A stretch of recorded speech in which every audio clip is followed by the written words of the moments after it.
बिस्मिल्लाहिर्रहमानिर्रहीम। अस्सलामु अलैकुम वरहमतुल्लाहि वबरकातुहू। आप सबको मैं अपने चैनल पर खुशामदीद कहती हूँ। आज की वीडियो में आपके साथ एक ऐसी दुआ शेयर करने जा रही हूँ जो किसी भी चीज़ की शर से हिफाजत की दुआ है। यानी इस दुआ को पढ़ने वाला अल्लाह रब्बुल आलमीन की पनाह में आ जाता है और हर तरह की चीज़ के शर से उसकी हिफाजत हो जाती है। इस दुआ की फजीलत के बारे में जो हदीस हमें मिलती है वो ये है कि रसूल अकरम सल्लल्लाहु अलैहि वसल्लम ने फरमाया कि जो शख्स किसी भी जगह पर क़याम करे और फिर ये दुआ पढ़े तो जब तक वहाँ ठहरा रहेगा कोई चीज़ इसको नुकसान नहीं पहुँचाएगी। तो आइए इस दुआ को हम भी पढ़ते हैं। बिस्मिल्लाहिर्रहमानिर्रहीम।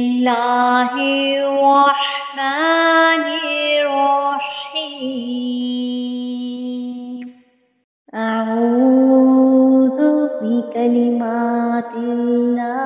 त्ताम्माति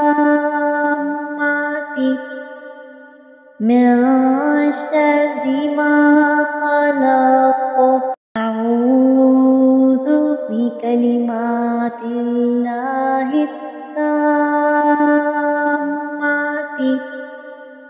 मिन शर्रि मा खलक़।